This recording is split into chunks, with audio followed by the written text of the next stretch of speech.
मंजिलें दूर हैं, राहें मुश्किल हैं, राहें मुश्किल हैं। कई बार रोया पर हंसी भी तो वही है। हार का स्वाद चखा है, जीत की प्याली पीने के लिए। संघर्ष का ये सागर पार करना है किनारा पाने के लिए।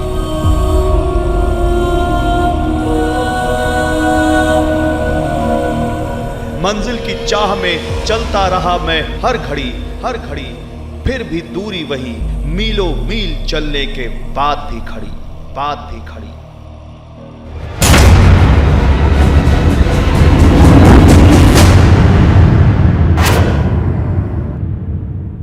नमस्कार, मेरा नाम है गौरव अग्रवाल और मैं आपसे पूछने आया हूं एक बेहद ही गंभीर सवाल।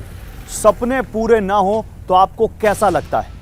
आपके घर पर एक टच पर खाना, किराना, सब्जी, दूध, फल सब कुछ डिलीवर करने वाले, सर्दी, गर्मी, बरसात सब कुछ झेलने वाले इन डिलीवरी बॉयज का हाल कुछ ऐसा ही है। छोटे गांवों, छोटे कस्बों, शहरों से ये इन चमचमाते हुए महानगरों में आ जाते हैं ताकि इनको लगता है कि इनको अच्छी नौकरी मिलेगी, अच्छा रोजगार मिलेगा, अच्छा पैसा कमाएंगे, अपने घर का अच्छा हाल करेंगे। लेकिन फिर जब ये आते हैं और डिलीवरी बॉय बनते हैं तो क्या सपनों का इनका ऑर्डर हकीकत की जमीन पर डिलीवर हो पाता है? आज अपनी इस ग्राउंड रिपोर्ट में इसी सवाल का जवाब हम तलाशेंगे और आपके सामने एक पूरी संपूर्ण ग्राउंड रिपोर्ट रखेंगे।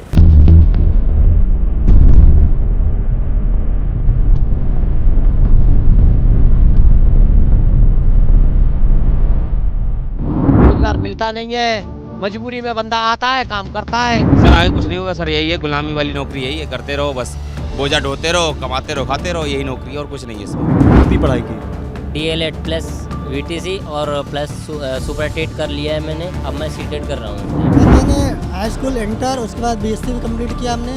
BSc करने के बाद एडिशियल कंप्यूटर कोर्स भी किया, ITI भी करा। क्या कंपनी सुविधा देती है आप लोगों को? कोई सुविधा नहीं, कोई सुनने वाला नहीं। अभी एक्सीडेंट है, जाए कंपनी में कॉल लगाओगे, कोई कॉल ही नहीं उठेगी। कस्टमर कहता है इतना डिले क्यों हुआ, ट्रैफिक, बारिश सब चीज़ झेल कर कस्टमर के पास पहुँचता है।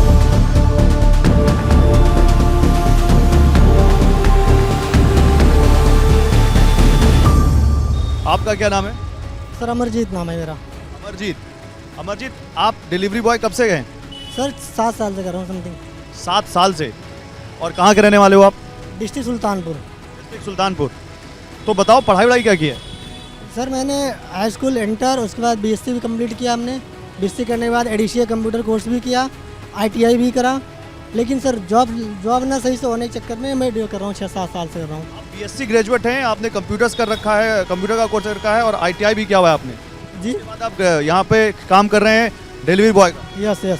तो आपको कोई और नौकरी नहीं मिली?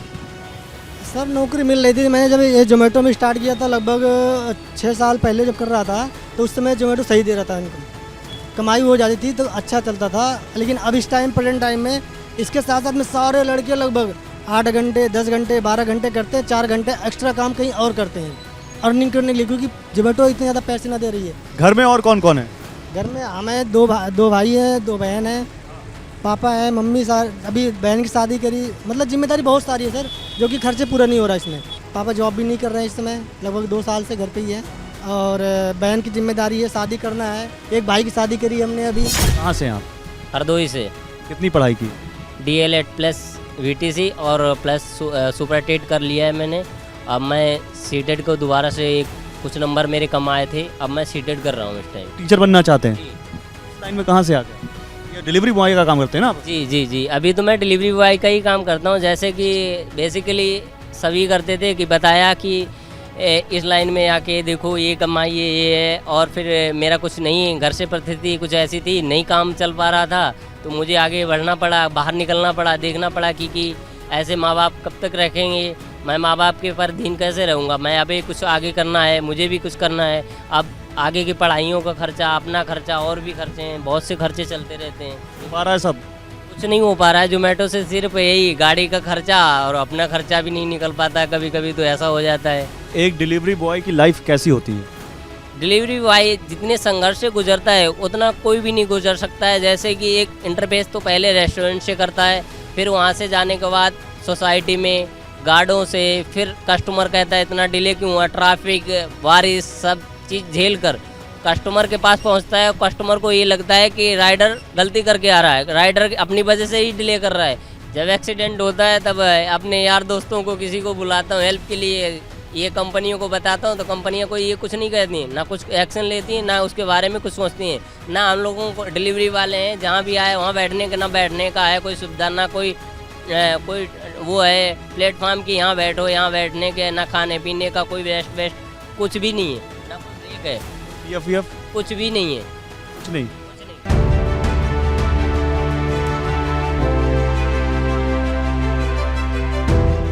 फूड एग्रीगेटर कंपनियां जो अपने पार्टनर को डिलीवरी पार्टनर्स कहती हैं, वो कितना ख्याल रखती हैं और एक डिलीवरी बॉय का जीवन कितना ज़्यादा संघर्ष से भरा होता है। हम जब इस पे बात कर रहे हैं तो हमारे साथ एक शख्स हैं जो पिछले 10 साल से डिलीवरी के काम में लगे हुए हैं। डिलीवरी बॉय की ज़िंदगी कैसी होती है?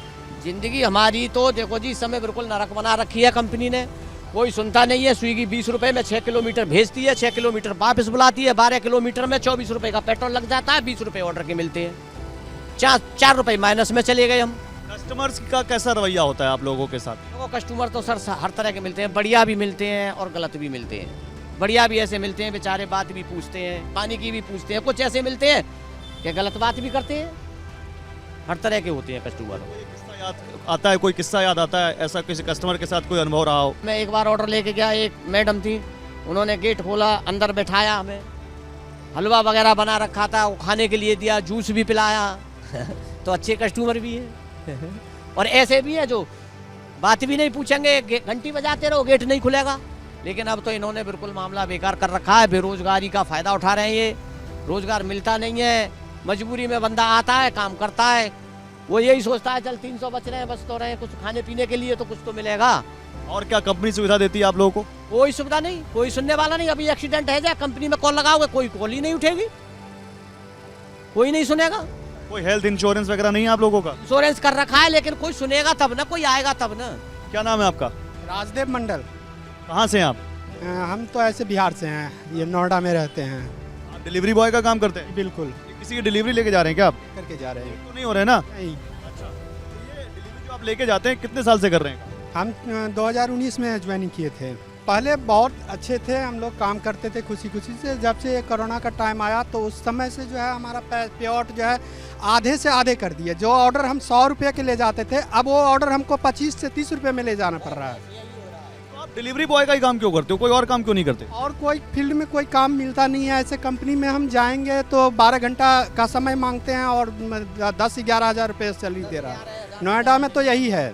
हर कंपनी में जा करके आप जो है कहीं कंपनी में जाइए तो 10-11 हज़ार रुपये, 10-11 हज़ार रुपये से कैसे घर चलेगा? और यहाँ इस लाइन में कितना कमा लेते हो डिलीवरी बॉय? में मेहनत तो करते हैं, 15 घंटा 16 घंटा समय देते हैं तो 1050-1100 रुपये का काम होते हैं। 100 तक का काम होता है। 250 से 300 हमारा पेट्रोल निकल जाता है। सबका हो जाता है 1000 से 1100 का? हाँ, सबका नहीं होता है, लेकिन जो है समय आप देखिए ना, समय जो है 15 से 16 घंटे 17 घंटे देते हैं तब जा करके होता है।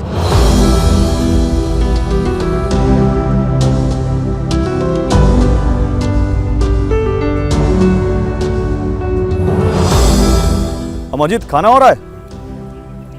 क्या खा रहे हो? सब्जी चावल रोटी। घर से लेकर आए थे? जी, घर से ले आए थे। एक डिलीवरी बॉय जो आपको पिज़्ज़ा, पास्ता, बढ़िया बढ़िया डिशेस लाता है खाने के लिए आपको डिलीवर करने, वो क्या खाता है खुद देख रहे हैं आप? रोटी, सब्जी और चावल। रोज का यही खाना है? जी, रोज का। रोज का ही खाना है। कभी पिज़्ज़ा खाने का मन नहीं करता? करता सर। वैसे हाल ही में एक सर्वे हुआ है और उससे पता चला है कि जो ये फूड एग्रीगेटर ऐप्स हैं, इनमें जो काम करते हैं बच्चे या जो डिलीवरी बॉय काम करते हैं, जो लड़के काम करते हैं, वो 78% उसमें जो गिग डिलीवरी वाले हैं, यानी जो डिलीवरी बॉय हैं, वो सालाना 2.5 लाख रुपए के आसपास कमा पाते हैं। अब जो 2.5 लाख रुपए सालाना कमाएगा, वो आप सोचिए कितना पिज़्ज़ा और पास्ता खाएगा।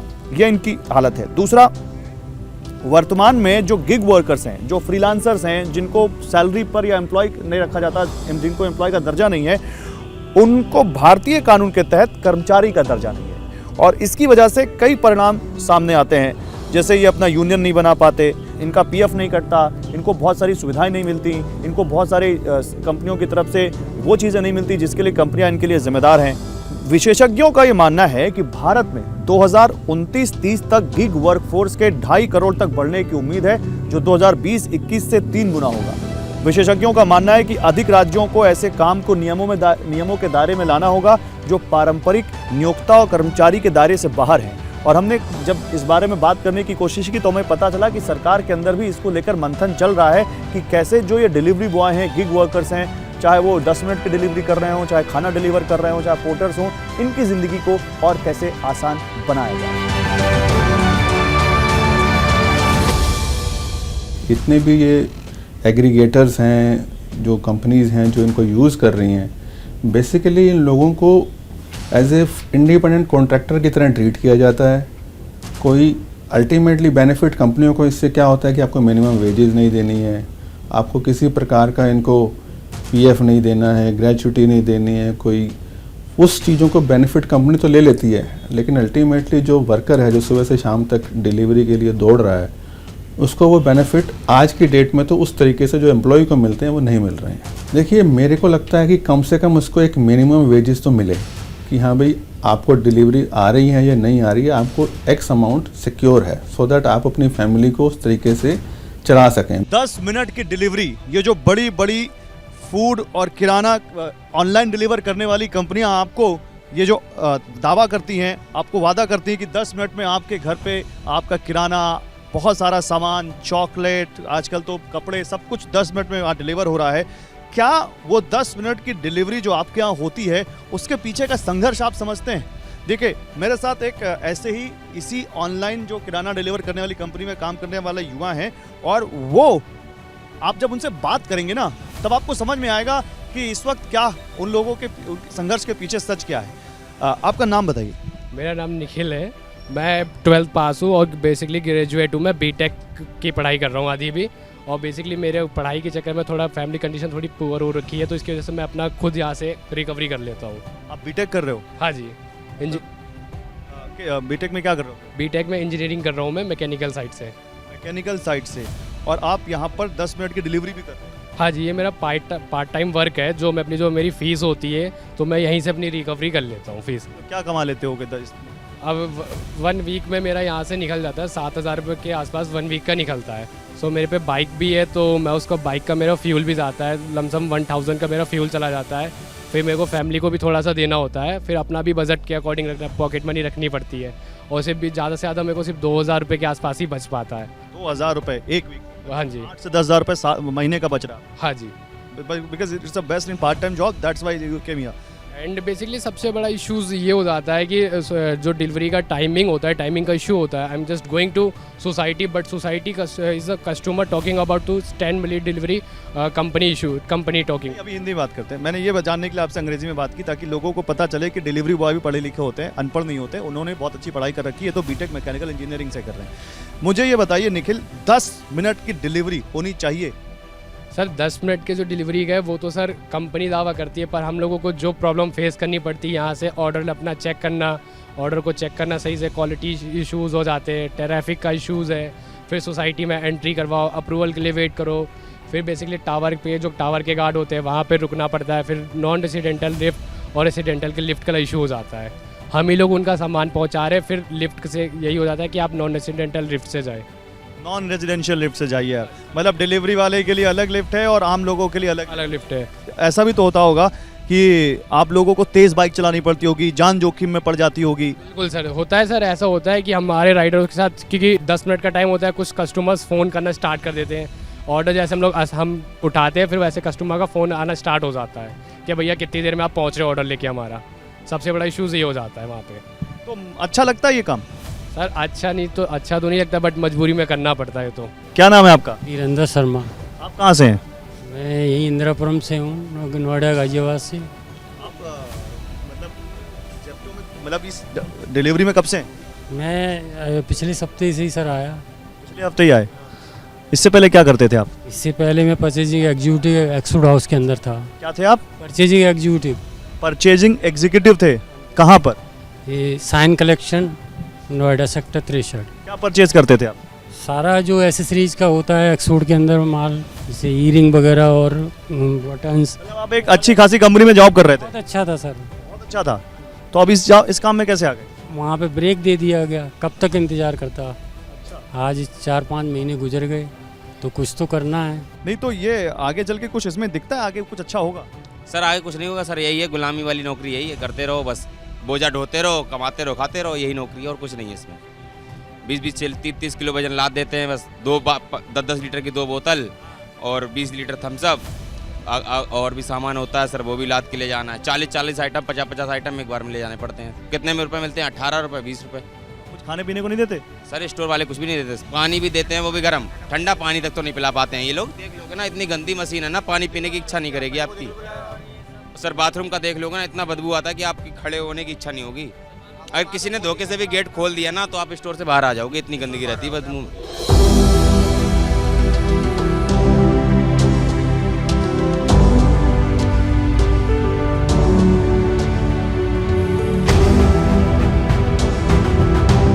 जो लोग इन डिलीवरी बॉयज से सामान रिसीव करते हैं या जो लोग ऑर्डर करते हैं, जिनके यहाँ खाना आता है या किराने का सामान आता है, या अब तो बहुत कुछ डिलीवर हो रहा है इन ऑनलाइन फूड एग्रीगेटर ऐप्स हैं या फिर जो किराना जो दे रहे हैं, ग्रॉसरी दे रहे हैं, वो लोग क्या सोचते हैं डिलीवरी बॉयज़ के बारे में, उनसे बात करते हैं। मेरे साथ ईशा हैं, आकांक्षा है, रागनी मैम हैं, सर हैं, इनसे बात करते हैं ये लोग क्या सोचते हैं।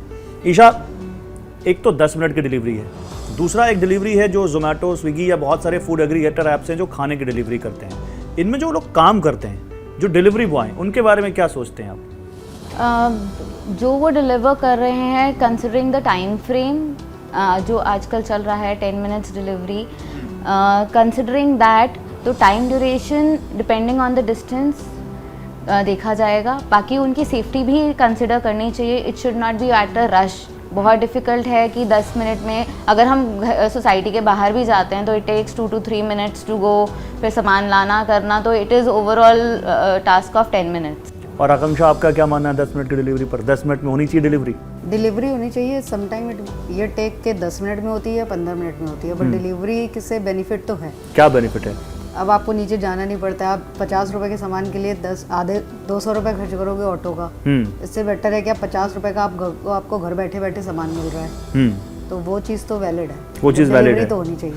और जो लोग डिलीवरी करने आते हैं उनके बारे में क्या सोचते हैं आप? उनको कंपनी को देखना चाहिए कि उनको क्या बेनिफिट्स देते हैं। अगर वो हमारा 10 मिनट में दे रहे हैं और उसकी रेटिंग अगर सही है तो कंपनी उनको बेनिफिट दे। और लेकिन हम लोग चाहते हैं, उससे ये आशा करते हैं कि जो आया वो हमारे, जब तक चाय खोल रही है तब तक आ जाए सामान। सही बात है ना, हम लोग यही अपेक्षा रहती ना, तो ऐसा नहीं होना चाहिए। इसमें एक एंगल ये भी है कि जो छोटे किराना दुकानदार हैं उनको इससे बहुत लॉस हो रहा है, क्योंकि लोग अब सोसाइटी से नीचे नहीं उतर रहे। बड़े शहरों में खासकर जहाँ सुविधा है, बड़े शहरों में तो वो बेचारे बैठे हैं। क्योंकि हम लोग जब अपने यहाँ पर बैठे आराम से चीज मिल रही है तो नीचे उतर के भी नहीं जा रहे हैं। दुकानदार का हक मारा जाता है। अच्छा। हाँ, वो क्योंकि अब वो बैठा हुआ है अपना, और उसने अपनी 4 रखी हुए सैलरी की पे रखे हुए हैं वो, अब डिलीवरी बॉय।